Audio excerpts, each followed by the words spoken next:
Hello everybody, and welcome to part 2 of purchasing an American Bully puppy.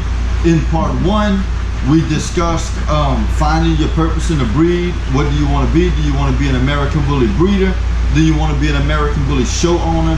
Or do you want to be an American Bully pet owner?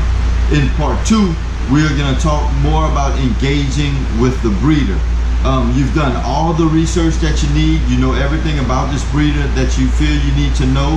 As far as his stock, the next step is to find out what breedings is available, the pricing, and the process. So when you first reach out to a breeder, like I've discussed before a million times, you've already done all the research that you need to know about this breeder. You know what type of dogs his dogs produce. You've seen breedings that he's done. You've seen offsprings that have been produced by this breeder. You have seen them produce. So you feel like you have a lot of knowledge about the stock and the program of this breeder. So when you reach out to this guy, one of the best things to do to reach out to somebody, and it's something that I really like, I love when someone contacts me and they already know my dog's names. They already know dogs that have been produced, what that we have done. They already know a lot about it. You know, they always be like, you know, hey man, we are real fans of the channel. We love watching what you do, man. My family knows the dogs. You know, when you tell a breeder that you really pay attention to what he's doing, it'll automatically motivate them to want to deal with you. You know, of course, the way it's become today in purchasing the American Bully puppies, it's like we don't have that luxury of walking into the yard and you see 20 or 10 little puppies playing in the yard, and then that one comes to you and starts licking on your feet, and that's how you know, you automatically know you got that connection. We don't really have that luxury dealing with a lot of stuff from real far away. So a lot of our stuff is internet based, telephone based. So when you're talking to a person, you know, it's very good to let them know that you follow them and you know what they have and you know what you want. You know what I mean? So once you discover the pricing and the pricing on the American Bully puppies, it's a wide variety nowadays. You have stock from $500 to on up, basically. You know what I mean? So there is no specific pricing. A lot of people feel upset, you know, when they see other breeders selling things for a certain amount or a cheaper price, or you got one selling dogs for a more expensive price.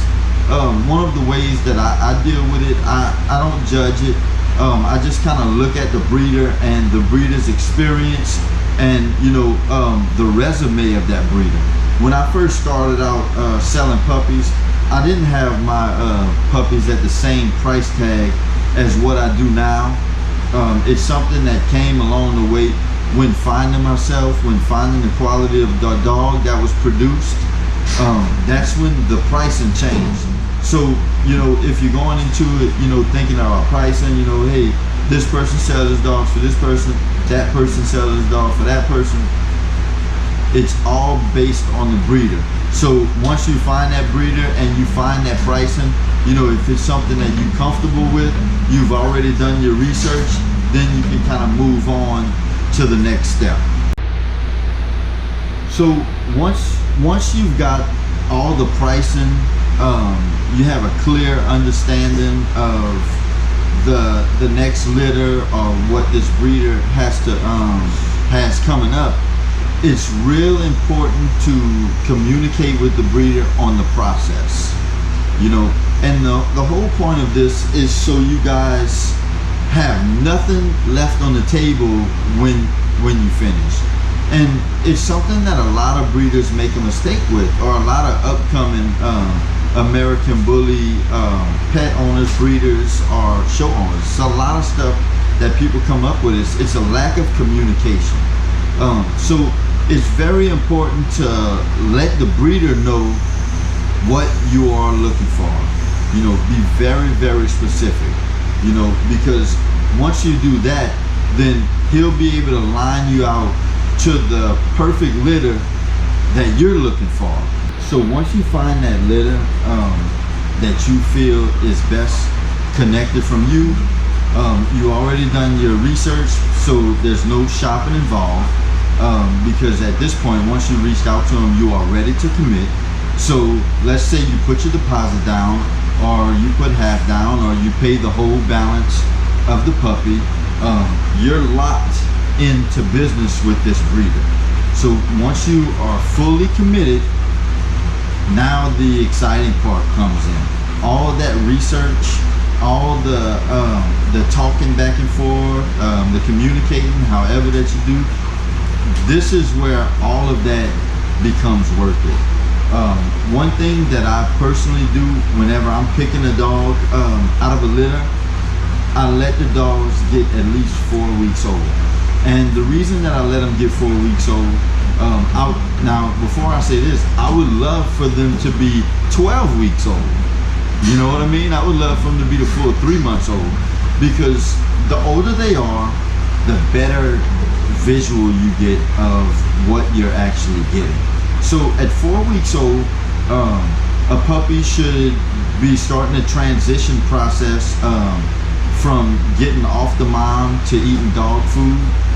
And once they do that, then they start losing a lot of that baby weight. You know what I mean? While all the puppies are sucking on the moms and their babies, all of them are amazing. All of them look fed and full and healthy. But once they start that weaning process, it's just like a baby, just like a toddler. Once they either get off that formula and they start drinking milk and they start walking around, you know, a lot of that baby weight, as we say, starts falling off. So at the age of 2 weeks, when the puppy's really starting to eat, move around, you see its movement, you see its structure, and you get a real clear view of what you're picking. Now, I'm gonna bring this back to part 1. You've already done your research on the breeder. You've already done the research on what he produces. So picking your puppy is a real easy process, because you've already weaned out a lot of stuff that you know isn't there. You know, whenever you look into the litter, you shouldn't have to look for the high rear to make sure it's not there. You shouldn't have to look for easty-westy feet to make sure that's not there, because you've already researched this breeder. So that's where all of that all comes into play to really let you think. Like, when you do all that research in the beginning, that's what makes this part of your job easier. You know what I mean? Just like as children or growing adults, you know, as we go into adulthood from the age of 20 unto 40 or 50, we work. And then once we get older, we work those years so we can start living life and playing early. It's the same example, same concept. You do your work in the beginning, you do your researching, you do your engaging, you do everything that you need to do. You commit to business, and now you enjoy the fun part. So when picking a puppy, after you've done all the research, it becomes real easy, because the way a puppy reacts inside of this litter tells you a lot about this puppy. When you pick your puppy, you want your puppy to gracefully walk around the welcome box. You want his head up. You want his posture strong. You want his tail wagging. That lets you know that you have a confident puppy. And that's real important, because a good confident puppy, what do? They touch everything. They're curious. They want to learn. Their minds are already working. You know, so when you see a dog like that in a litter, you know you got you a winner. You know, and I'm not saying that the shy puppy, that the standoffish puppy is bad, because everybody has their own vision, everybody has their own opinion, and everybody is different. So a lot of what this whole process is about is to really show you guys that we are all different people, and we all have different opinions on what we're looking for. So you do your own research, You do your own picking. You do everything based on what you are looking for. So I'm not guiding you guys to a specific look. I'm not guiding you guys to a specific breeder.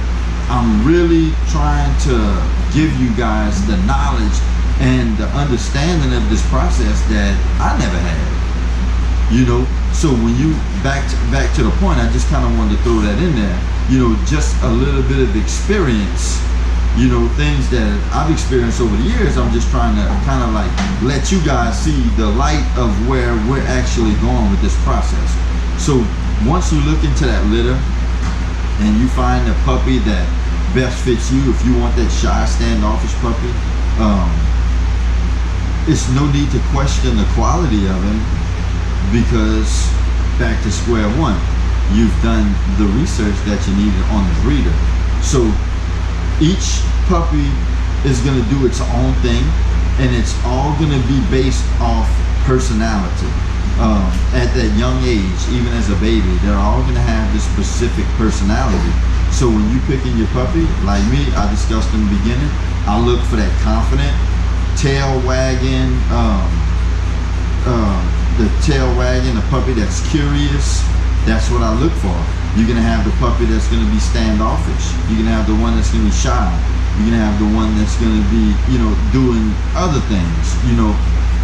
And that's basically what you have to look for in a litter where you've done all the research that you needed to do in the beginning. Once you finally decide the puppy you want based on your opinion, that's where all the fun begins. You know, you can start picking your name that best fits that dog's look. You know what I mean? Because it's kind of hard to think of a name when you haven't seen your puppy. So that's where it starts to get real exciting. You pick your puppy, and then in part 3, we'll start explaining all the other fun things that you need to get. So I really hope you guys are liking where we're going with it. Part 3 is going to be real fun, I promise y'all. Don't worry if you missed part 1. Like I said before, it's going to be in the description below. You guys know on the side of the title, they have a little triangle.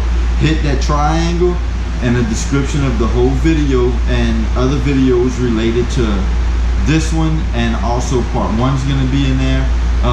But in part 3, I'm really excited. We're going to throw in a few treats for you guys to research, to show you some of the things to where that I researched and what I was researching when I first got into it. So once again, I hope you guys are liking where we're going with this. I hope y'all watching the videos, man.